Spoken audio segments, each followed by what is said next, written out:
Bueno, vamos a presentar a una paciente femenina de 17 años sin factores de riesgo ni antecedentes cardiológicos personales o familiares. Como otros antecedentes, un diagnóstico reciente de talasemia minor en tratamiento con ácido fólico y hierro hace aproximadamente un mes y medio.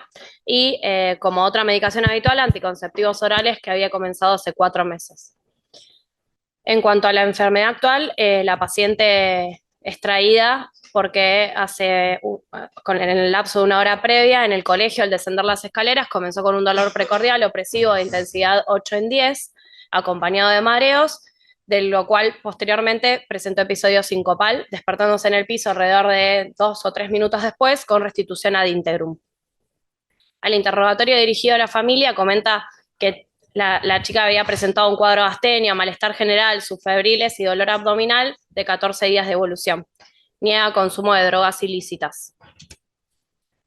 Al examen físico, la paciente se encontraba lúcida, con una palidez generalizada, una TA de 115/80, frecuencia cardíaca de 120 latidos por minuto regular, saturando 98% aire ambiente, con un dolor residual 4 en 10, con buena entrada de aire bilateral, sin ruidos agregados, sin edemas periféricos y un leve soplo sistólico en el foco mitral.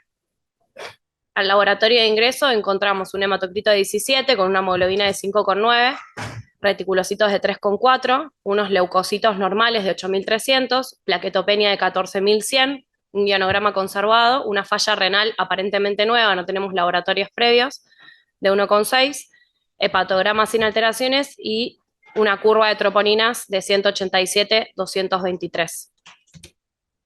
Este es el electrocardiograma de ingreso. No sé si Describilo alguien vos, lo quiere. Nati.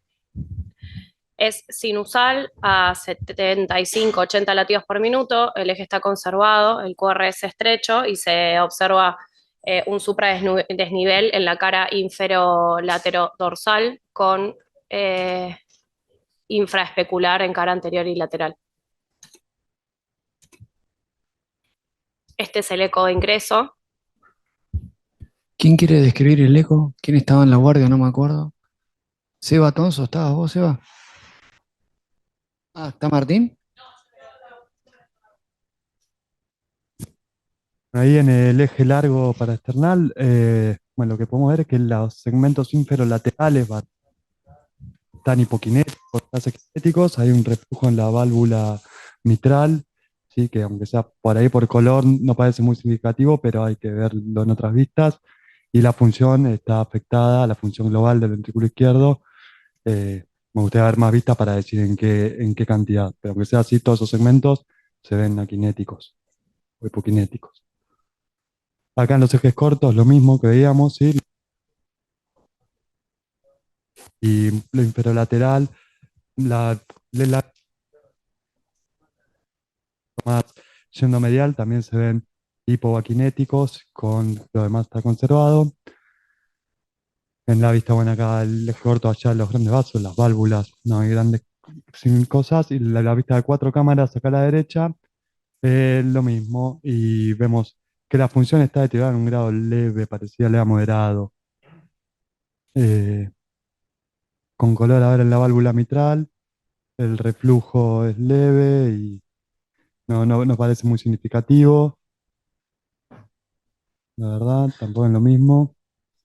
Bueno, esta es la medición de la velocidad, 5, bueno, tiene ahí un Perdón. PISA chiquito, bueno, eso habrán cuantificado, pero entre el PISA y esa velocidad y ese BTI no parecería que fuera significativa el reflujo mitral.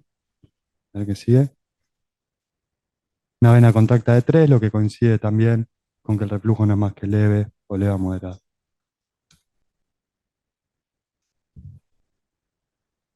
Bueno, Bueno, y acá, Nati, antes de llegar a este punto, se plantea un interrogante, ¿no? Es un infarto, ¿no? Y es un infarto particular. Es un infarto porque es una paciente con dolor, con troponina positiva ya al ingreso, las primeras horas, y con un supradesnivel del ST, es decir, que esto es un infarto inferolaterodorsal con una insuficiencia mitral en una paciente de 17 años y que tiene un laboratorio basal con 14.000 plaquetas y 17% de hematocrito, ¿no? Entonces, cabe esa pregunta, ¿no? Si debe ir a la sala de hemodinamia con estos valores, ¿no? Y de pronto, ¿qué podríamos hacer como para estudiarla un poco más? ¿Alguien quiere hacer algún comentario?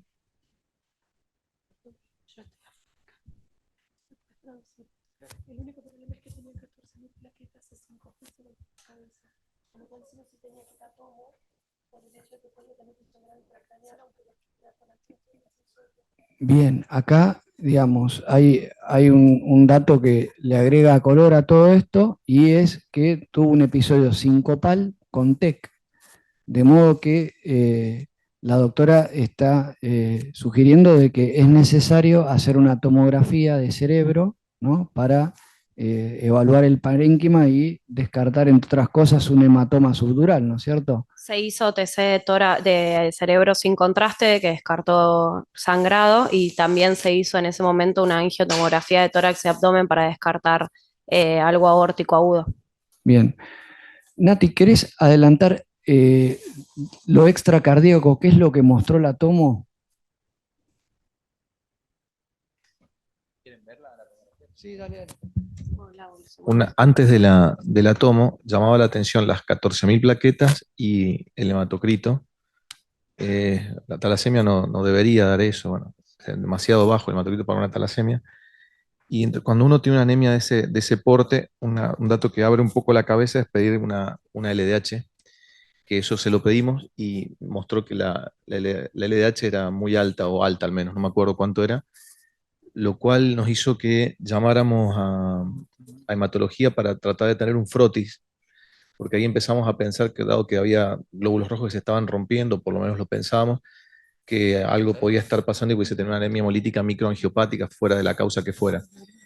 Ya ahora no recuerdo muy bien qué cosa estuvo primero en nuestra cabeza, si la sospecha que tenían de la disección, no me acuerdo qué estudio vino primero, si la LDH o la aorta, porque todo ocurrió en paralelo y en 30, 40 minutos, digamos, porque nos quemaba. Otra cosa que desde la clínica, que una chica que, como dice Aníbal, se estaba infartando, pero lucía extremadamente pálida, digamos, a pesar de que tenía los signos vitales normales, estaba extremadamente pálida. Y bueno, eso se confirmó con el hematocrito. Entonces, desde nuestra parte, lo que vimos, charlamos con cardiología acá, tomamos la decisión, que está un poco sobre el tapete ahora, si tenía que ir a hemodinamia o no, pero nos orientamos con la LDH, sobre todo, digo, como para rescatar ese parámetro sencillo, a que otra cosa estaba pasando, que la anemia no era por ruptura o que no era por pérdida de sangre, sino que era una anemia hemolítica, y el frotis que se hizo también muy rápido nos ayudó a tratar de entender qué era lo que estaba pasando. Sí. Mariano, ¿querés contar ahí lo que se ve básicamente en el abdomen? Sí, rápidamente. Ahí está. Los hallazgos positivos de la tomografía no tiene signos de TEP, no tiene signos de síndrome aórtico agudo. Ahí ven la aorta es de calibre normal. La pulmonar es calibre normal. No se ve defecto de relleno en ninguno de los dos, no se ve flap, nada. Tiene un pequeño derrame pleural izquierdo acá. Y cuando bajamos, esto es el vaso, ven que tiene múltiples áreas de defecto de contraste en cuña periféricas. Ven que esto es bien característico. Imagen triangular, como se ve en el pulmón, ¿no? En el infarto de pulmón, imagen triangular con vértice hacia el ilio y con base hacia la periferia, que es compatible con áreas de embolia e infarto esplénico múltiples. Una grande acá, otra acá arriba, otra acá, como si fueran múltiples eventos o embólicos o trombóticos, pero con compromiso vascular del vaso. Y después no tiene otra cosa. O sea que tiene áreas compatibles con infarto esplénico múltiple. Bueno, entonces, Nati, retomando, la TC de cerebro estaba bien, ya hematología estaba activado. Bernardo nos cuenta de esta LDH elevada y Nati, Yus, ¿nos querés contar un poco más qué es lo que vieron antes de entrar en sala? Bueno, un poco a nosotros nos llaman ante el hallazgo de anemia severa con plaquetopenia severa en una paciente que desconocíamos antecedentes previos de citopenia, quizás un poco lo primero que uno se plantea es el mecanismo de esto, si esto puede ser por falla medular, más orientándose hacia una leucemia o algún otro tipo de estas patologías, o a destrucción periférica por algún mecanismo inmunomediado.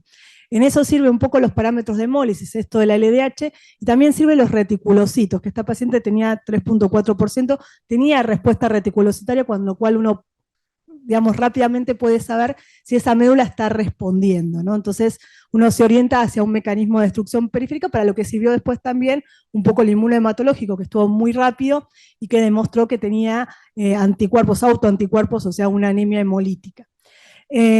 Una de las cosas, más allá de la interpretación, o sea, cuando uno llega a este punto que tiene anemia hemolítica, plaquetopenia, LDH alta, quizás un poco los diagnósticos desde lo hematológico, es si esto era un Evans, que se asocia con anemia hemolítica y plaquetopenia, si esto era una PTT, una microangiopatía, que también cursa con LDH alta, anemia y plaquetopenia, si era un SAF catastrófico, que fue una de las hipótesis que se barajó. En el frotis tenía esquistocitos, que va hacia un mecanismo en general microangiopático, sugiriendo una PTT, pero bueno, con una CUMS entra el diagnóstico diferencial de SAF catastrófico. Igual, independientemente del diagnóstico hematológico, quizás algo interesante a pensar es que, si bien hay que tratar lo hematológico, hay que tratar el cuadro de base, porque si no esta chica no vamos a poder corregir lo que lo está desencadenando, no hay prácticamente ninguna medida hematológica que haga que uno pueda corregir los valores del laboratorio en las próximas 24 horas. O sea, no hay nada que haga que esta chica tenga un hematocrit. Lo podemos transfundir,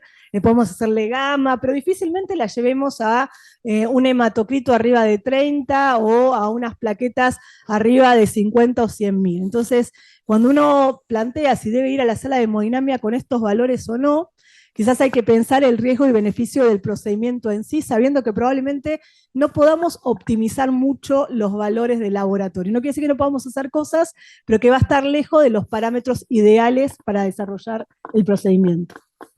No sé si alguien quiere aportar. Una pregunta, Nati. A mí me llamaba la atención del laboratorio, ¿por qué una anemia hemolítica tenía una bilirrubina normal? ¿Cómo se explica eso? Sí, bueno, es que depende del tipo de mecanismo. Hay hemólisis intravascular, extravascular, algunas tienen más que ver con la hemólisis en el vaso y otras dentro de los vasos sanguíneos, y eso puede hacer que la bilirrubina no necesariamente esté aumentada. De hecho, esta chica tenía un componente mixto, que es lo que se ve asociado a enfermedades reumatológicas, por anticuerpos calientes, IgG, y por complemento, las anemias hemolíticas por complemento suelen cursar con bilirrubinas no tan altas. No te lo excluye, no necesariamente. Gracias, Nati.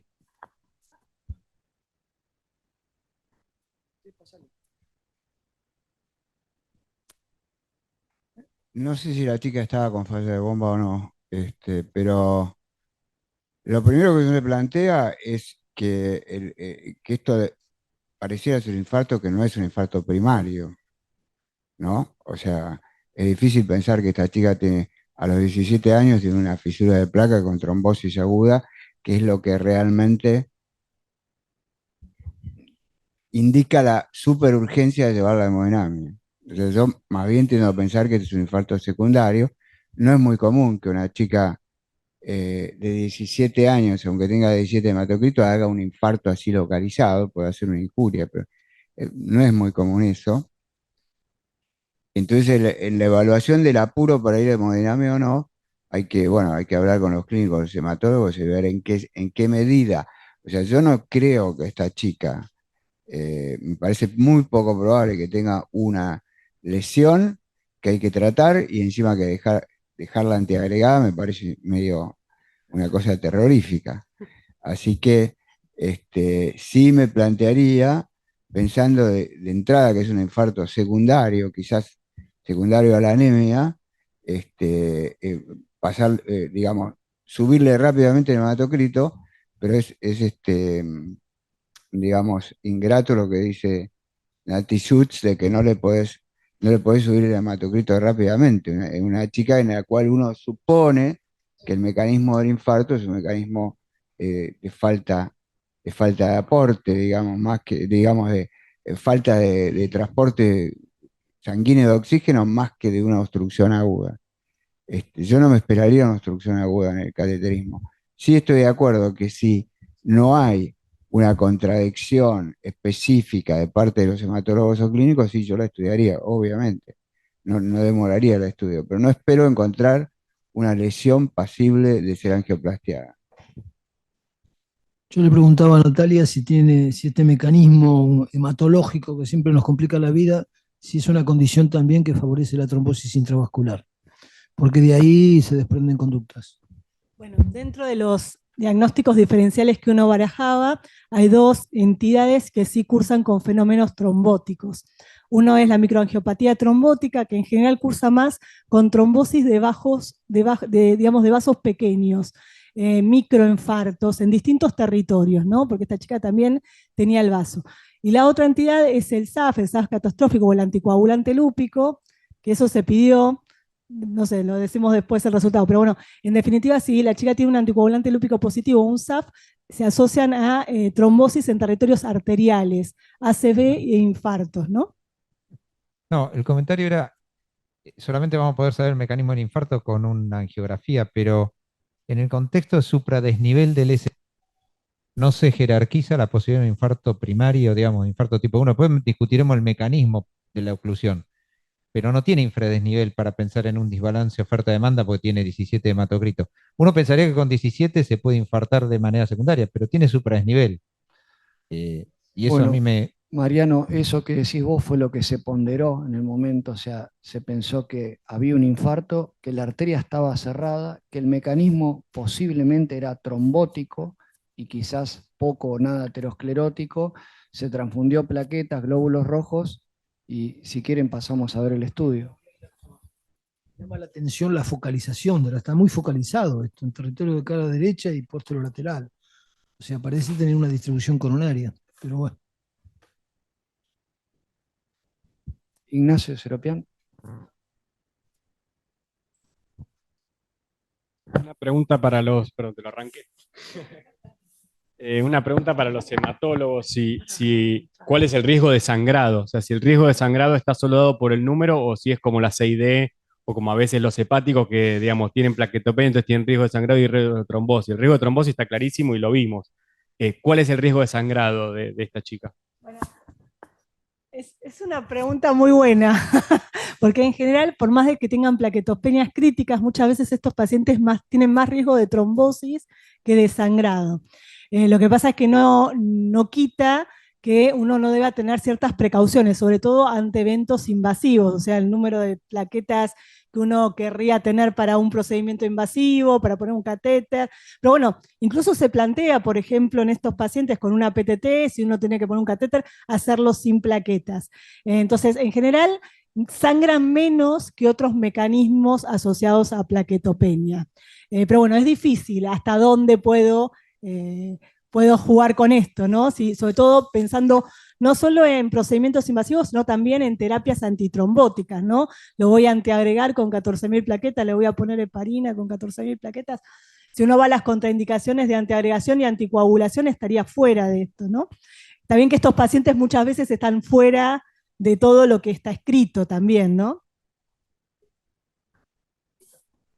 Las microangiopatías tienen consumo de plaquetas asociados, en realidad, el mecanismo de microangiopatía PTT y el SAF catastrófico en cierta forma gatilla una microangiopatía, lo que hace es, bueno, clivaje de Adams 13, activación endotelial y consumo a nivel local tanto de Adams 13 como de plaquetas. Sí.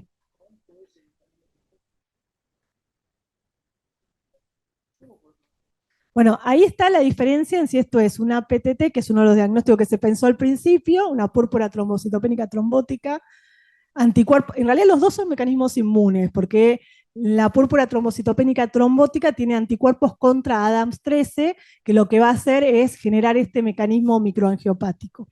Si hablamos de SAF catastrófico, es anticuerpos contra el endotelio.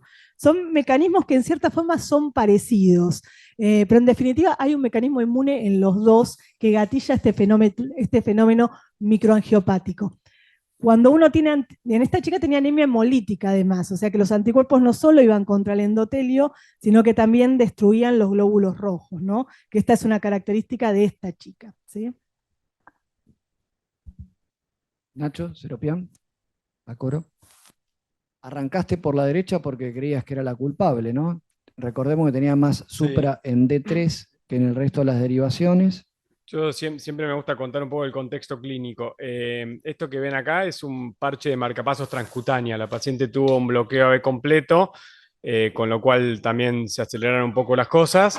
Tenía cierta captura con el transcutáneo y bueno, claramente, si bien nosotros en general en el supra inferior empezamos por el vaso no culpable, acá claramente había un apuro por el compromiso eléctrico, pensábamos que era la coronaria derecha, fuimos directamente con un catéter guía y como todos son distintos los pacientes, lo que se ve es una coronaria derecha que es no dominante, o sea, la cara inferior, el surco interventricular vendría por este lado y todos los ramos que se ven de la arteria coronaria derecha en realidad parecen estar yendo todos al ventrículo derecho, lo cual en cierta forma podría también tener su beneficio. Y después lo que se ve es también un catéter guía, o sea, ya directo para tratar de la coronaria izquierda. Obviamente, al ser la coronaria derecha hipoplásica y no dominante, la coronaria derecha sería todo esto que viene por acá, por el surco aurículo ventricular, esto sería aurícula, ventrículo, y empiezan a salir los ramos obtusos marginales, y después en la cruz del corazón debería dar la vuelta y dar el ramo descendente posterior. La descendente anterior no tiene lesiones, las arterias no presentan irregularidades, se ven como arterias lisas, y creo que ya todos lo vieron muy claro, esta imagen de defecto de relleno, con imagen cóncava, con cierto contraste que pasa por el costado, con flujo timicero, y que esto es una oclusión trombótica aguda por el cuadro de presentación. Como bien decían, no hay enfermedad aterosclerótica subyacente, podemos discutir después si esto se genera in situ o emboliza. Imágenes parecidas tuvimos en algunos infartos en pacientes más añosos, pero sin enfermedad coronaria, con fibrilación auricular, por ejemplo, que se ve así bien en forma de cuña, y en general uno lo primero que hace es tratar obviamente de repermeabilizar el vaso. Nosotros para hacer el procedimiento algo de heparina tenemos que usar sí o sí, en este caso fueron menos de 30 unidades kilo o 30 unidades kilo, 2.500 unidades de heparina, por el solo hecho de tener los catéteres mallados, metálicos y de plástico que favorece la trombosis. Lo que se hace es, se recanaliza la arteria con una cuerda, y esto cuando es una placa aterosclerótica, en general, a veces ya uno recupera el flujo, obviamente acá claramente no hay nada, y lo que se ve acá es un catéter de microaspiración. La microaspiración en el infarto convencional tiene una clase 3 sistemática, pero como bailout, cuando uno no responde a las medidas comunes, ayuda, y acá claramente estábamos sospechando un mecanismo no de placa rota.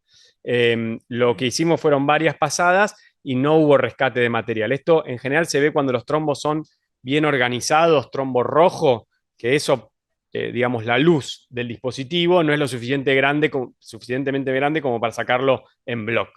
Entonces, a pesar de la pasada, se ve que recién aparece una ramita muy chiquitita, una obtusa marginal acá, pero seguimos con la oclusión de este lado que empieza, no sé si ven apenas que empieza a pasar un poquito de contraste. Hicimos, con la estratigrafía de control, estamos en el mismo lugar, y la paciente en ese momento empieza a entrar en, digamos, actividad eléctrica. En realidad fue un bloqueo AB completo, los catéteres, el parche no estaba capturando bien, entonces ahí se hizo la colocación con algo de apoyo, fueron igual menos de un ciclo completo del marcapaso transvenoso que entraba por un acceso venoso femoral, y con eso ya recuperamos el ritmo. ¿Ven? Esto que ven acá es el catéter en el ventrículo derecho.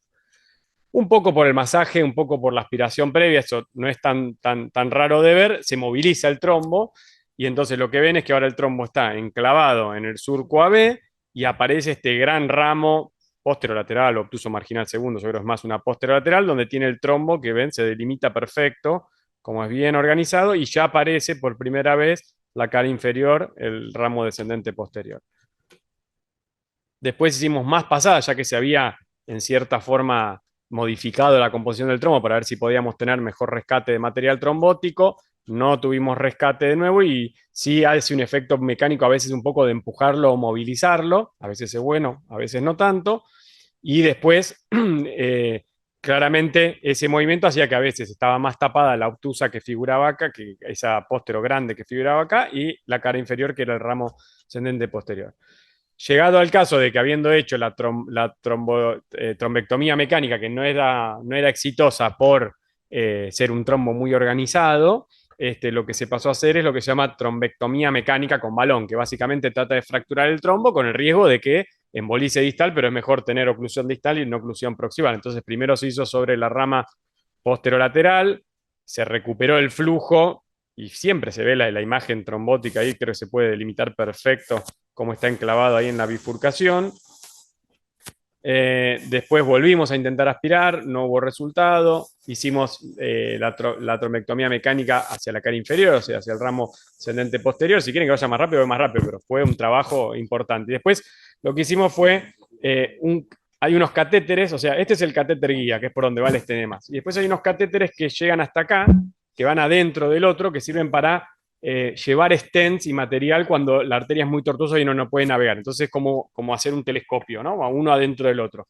Y ese, de hecho hay un caso con Juan y que hicimos que no pudimos aspirarlo con eso, pero pudimos con este más grande. Bueno, en este caso intentamos eso, no fue exitoso, o sea, no pudimos aspirar el material.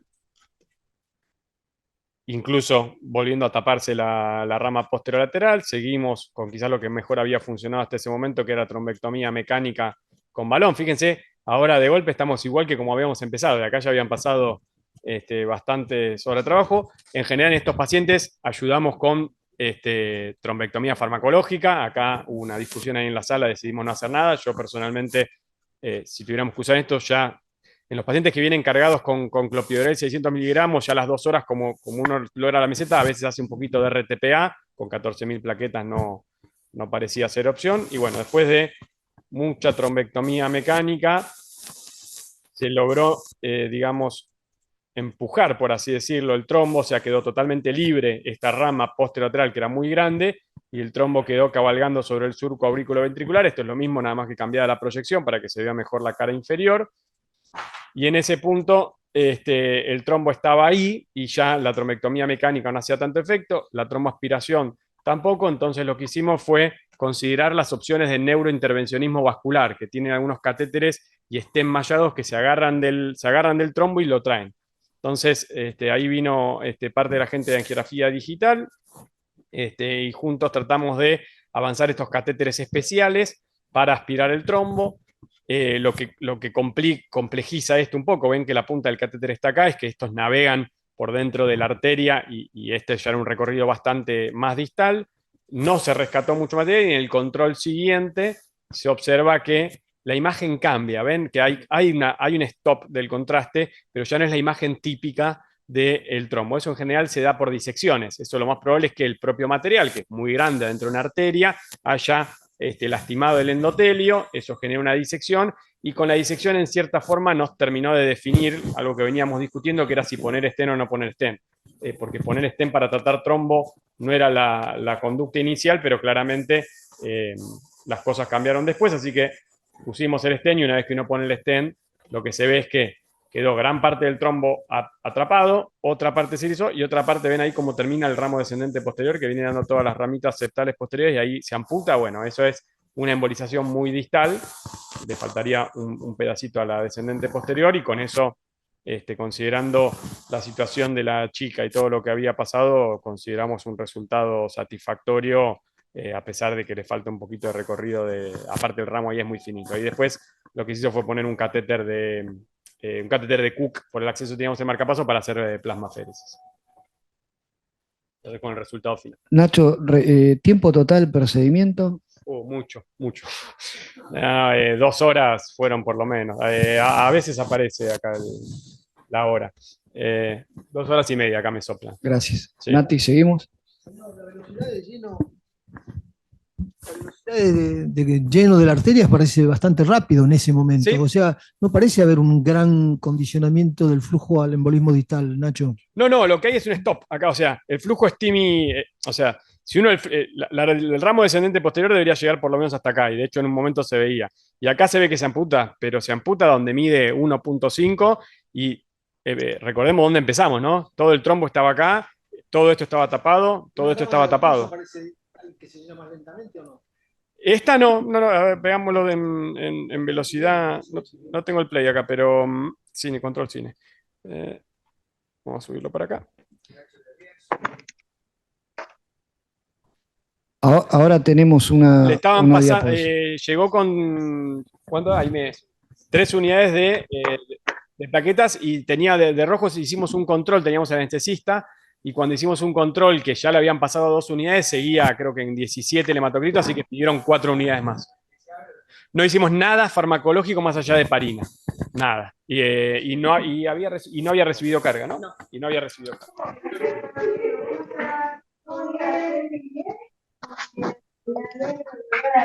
Bien, Sí. acá una vez realizada la cinecoronariografía, nos preguntamos qué diagnóstico etiológico tenía la adolescente, qué estudios deberíamos solicitar y cuál es el manejo correcto antitrombótico de esta paciente. Bueno, el último punto lo vamos a dejar para después. Ya, Bernardo y Natalia Schutz anticiparon algo sobre el diagnóstico y tenemos a los reumatólogos que vinieron a participar y ellos también participaron activamente del caso. ¿Quién quiere opinar de reumato del caso?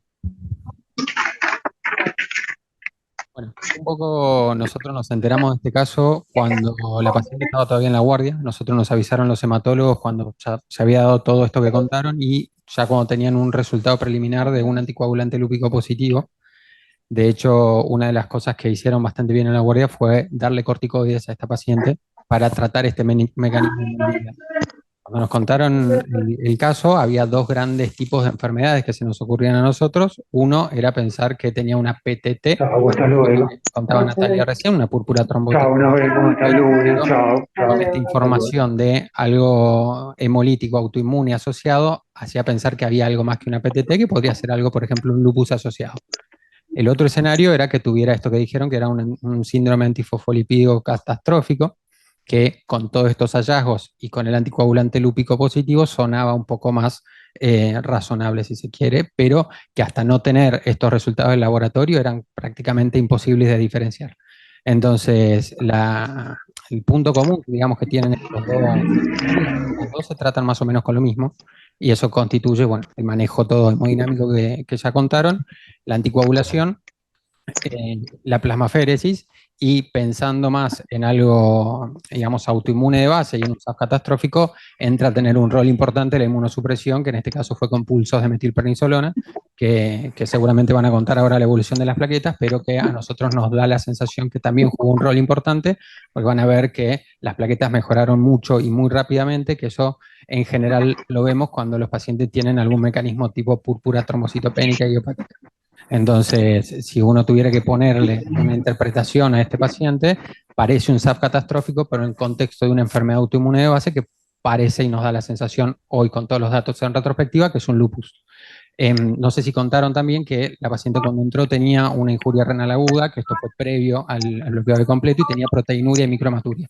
Eso nos puede hacer pensar que puede haber algún mecanismo microangiopático ocurriendo también en el riñón, pero también podría tener una glomerulonefritis de tipo autoinmune. Hoy poder decir cuál de los dos es medio difícil, lo único con lo que uno podría diferenciarlo es con una biopsia renal, pero en el contexto de plaquetopenia, anticoagulación y doble antiagregación, eso resulta técnicamente imposible, así que es algo que vamos a tener que ver con la evolución. Bien, la conducta que seguimos fue ese día transfusión de rojos y plaquetas. Desde ese mismo día empezó con los pulsos de solumedrol en 3 días consecutivos, al igual que le colocamos el PUC en hemodinamia y hizo 3 días de plasmaféresis. En cuanto al tratamiento antitrombótico, los primeros 4 días estuvo con bifteparina y luego rotamos a enoxaparina en dosis anticoagulantes. El mismo día que llegó recibió aspirina 9 miligramos y al otro día carga de clopidogrel con 75 de mantenimiento día. Acá, como bien decían los chicos de reumato, se ve la progresión, el resultado de la plasmaféresis y del tratamiento con corticoides, tanto del hematocrito como de las plaquetas. Para mí, Nati, es muy importante destacar lo que decías vos, ¿no? Del comportamiento de las plaquetas. Nos daba la sensación de que día a día teníamos que hacer dos cosas. Por un lado, dar un tratamiento antitrombótico intensivo, en este caso con triple esquema, ¿no? Y por otro lado, un tratamiento, digamos, enfocado a disminuir la actividad de la enfermedad, esto con la plasmaféresis los corticoides, y ahí se ve el ascenso de las plaquetas, que fue un ascenso rápido, ¿no? Y a uno le daba la sensación que a medida que aumentaban las plaquetas, el riesgo trombótico, como dice Nati, seguramente estaba disminuyendo, ¿no? Algo contraintuitivo. Uno en general piensa que el aumento de las plaquetas y la poliglobulia es lo que te podría llevar a la trombosis, pero este es un caso un poco inverso, ¿no? Lo que pasa es que acá estás controlando el mecanismo de la enfermedad, entonces hay muchas entidades donde la normalización de las plaquetas de hecho disminuye el riesgo trombótico. El HIT, ustedes están muy acostumbrados, están más acostumbrados porque usan más heparina, habitualmente el riesgo trombótico disminuye una vez que las plaquetas son normales, y pasa un poco lo mismo con la PTT. La verdad que nos ayudó mucho que las plaquetas se normalizaran rápido, no solo porque habla de control de la enfermedad, sino también porque nos permite con más libertad hacer todo lo que uno hace habitualmente en cuanto a antiagregación y con plaquetas bajas. Bueno, siempre está hasta dónde uno va a presionar en esto, ¿no? Diciendo es que la normalización de las plaquetas va asociada a una disminución del grado de trombosis o de la facilidad para la trombosis, que es el fenómeno final que se está pasando dos cosas. Está apareciendo el mecanismo inmunológico, pero además el mecanismo trombótico. Claro, exactamente. Nosotros los cardiólogos medio primitivos, nuestra forma de pensar, si tiene más plaqueta va a tener más trombosis. No, en este caso al revés. Porque en este caso la plaquetopenia está asociado al mecanismo fisiopatológico que la puso en primera instancia en esta situación. Entonces, en la medida que uno corrija eso, se la trató muy agresivamente, porque está chico eso, plasmaféresis, gamma globulina, rituximab, corticoides, o sea, se la trató muy agresivamente, como hay que hacer en estos casos, ¿no? Tan graves. Pero bueno, justamente que el laboratorio se acomode habla de que todo lo que está atrás, los mediadores inflamatorios, todo lo demás, exactamente, está mejor. Hay más plaquetas porque dejó de trombosar plaquetas, digamos. Y bueno, acá queda un poco para discutir así, cómo debiera quedar el tratamiento, ¿no? Por un lado, tanto desde el punto de vista antitrombótico, si es una candidata a quedar con triple esquema durante mucho tiempo, y también con ustedes, con los reumatólogos y con los clínicos, si la terapia es solo con corticoides o hay que agregar algún inmunosupresor, cómo se sigue, ¿no? ¿Con qué parámetros? Desde la enfermedad autoinmune, digamos, el tratamiento no es solo con corticoides. De hecho, la chica ya recibió rituximab el viernes de la semana pasada, que es parte del tratamiento, ya sea del SAF catastrófico, pero también pensamos que tiene un lupus de base. Entonces, a lo que se agrega en estos escenarios es dejarle una dosis baja de hidroxicloroquina, y lo que nos quedará ahí en el tintero es ver qué pasa con el riñón. Si el riñón vuelve a dar signos de actividad que parece estar inflamándose, quizás haya que agregarle micofenolato pensando en una nefritis lúpica.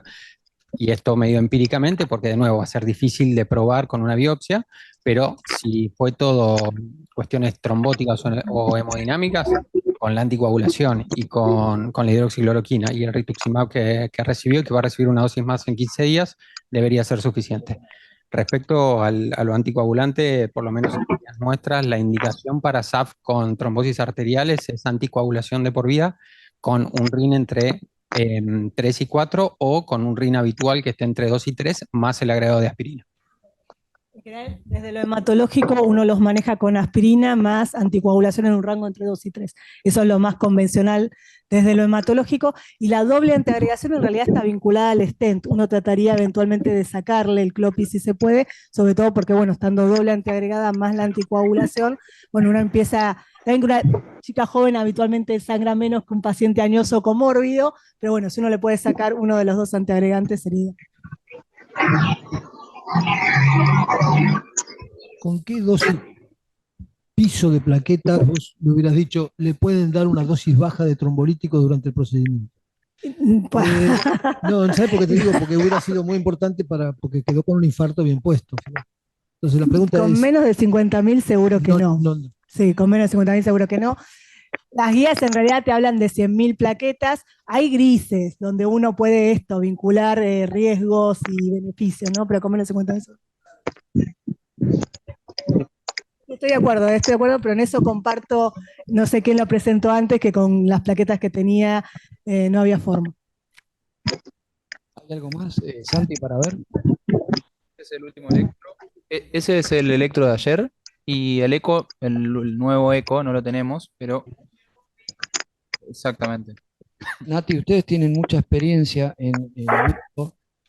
Yo estuve buscando en la bibliografía y la verdad Listo. está lleno de casos con infarto con elevación, pero me pareció ver que no hay a edades tan tempranas, a los 17 años. No sé, vos que leíste más. Es una chica joven, ¿no? Igual una de las sospechas para buscar justamente SAF y anticoagulante lúpico, anticardiolipina, es cuando vos tenés eventos, ya sea ACV o infartos, en pacientes jóvenes, ¿no? Abajo de los 40 años. O sea que está dentro de la indicación de buscarlo. Si yo comparto, de 17 yo no tuve ninguna, tuve de 20 y pico, de 30, 40 años. Tomaba anticonceptivos. Bueno, los anticonceptivos pudieron haber jugado un rol. Sí. Eso quizás también. Y de hecho, los anticonceptivos los había empezado 4 meses antes de iniciar con este evento, ¿no? Así que para nosotros es el gatillo que llevó a todo esto. Quizás los anticuerpos lo tenía, digamos, uno no puede predecir qué paciente va a tener o no anticuerpos, pero infecciones, anticonceptivos, etcétera, cirugías, a ver si son gatillos que alcanzan como para que gatillen esto. Hay casos de síndrome antifosfolipídico en pediatría, digamos, no es algo completamente infrecuente, pero de esta magnitud es algo que también nos llamó la atención a nosotros.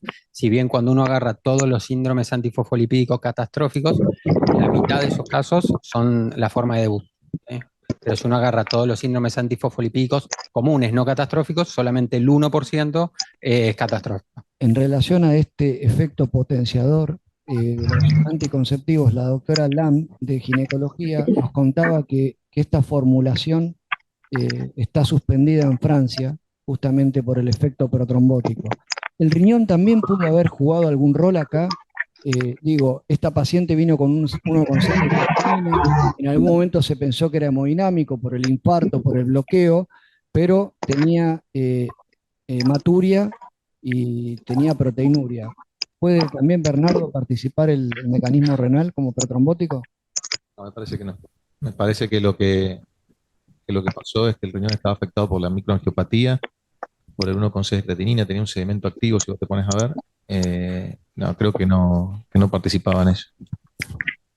Sí, yo coincido un poco, digamos, me parece que lo del riñón era parte del cuadro y no un desencadenante. Uno esperaría algo más protrombótico en una paciente que estuviera nefrótica, que no era el caso, ¿no? Comparto, digamos, o sea, no era un nefrótico. Comentarios quizás más para los residentes, pero nosotros acá vemos mucho, se habla mucho de los triple esquema con los DOACs y demás. Bueno, justo el SAF es uno de los pocos escenarios que me corrijan ahí. Hay un estudio de Rivaroxaban suspendido por más sangrado, entonces que va a tener que estar anticoagulado con antivitamina K. Y sí, no sé si Santi el Castillo está por ahí, pero la única guía más parecida a nuestra de la Sociedad Americana de Hemodinamia para ver cuándo dar aspirina y cuándo dar clopidogrel es la de el consenso de, digamos, cardio-oncología de la Sociedad de Hemodinamia. Y son bastante permisivos, con más de 10.000 plaquetas, aspirina adentro, y entre 30 y con más de 30.000 plaquetas, clopidogrel también, obviamente no prasugrel, no ticagrelor. Esta es una enfermedad distinta, de hecho estábamos con Ron en ese momento mandando mensajitos y cosas, pero para los pacientes con plaquetopenia por enfermedad oncológica hay guías, al menos de los hemodinamistas americanos, que son bastante permisivas de la doble antiagregación. Y después un poco con respecto a lo que vos dijiste, es muy correcto. En realidad hay dos entidades en las que los DOACs no andan bien y tienen más eventos. Uno son las válvulas, los reemplazos valvulares mecánicos, van mejor con dicumarínicos, y la otra es el SAF. Es discutible en los pacientes que tienen un solo anticuerpo positivo, pero definitivamente los que tienen más de un anticuerpo positivo también deberían estar anticoagulados con dicumarínicos y no con DOACs. Quería decir dos comentarios finales.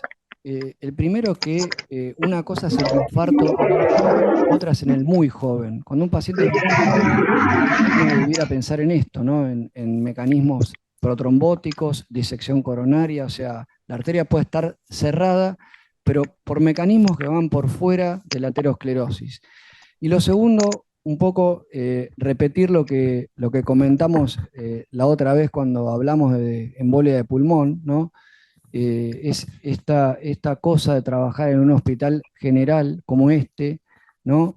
En donde participaron clínicos, emergentólogos, hematólogos, reumatólogos, nefrólogos, pediatras, emergentólogos, cardiólogos, cardiólogos intervencionistas, ginecólogos, o sea, es un trabajo grupal, en equipo, es un trabajo que una paciente que antes de entrar a hemodinamia ya la habían visto más de 10 servicios y que sale de la sala de hemodinamia y va a la unidad coronaria a hacer plasmaféresis, un procedimiento que los cardiólogos estamos bien poco habituados. Así que bueno, nada, muchas gracias a todos los que participaron y los que no participaron también, y por supuesto a todos los que están acá.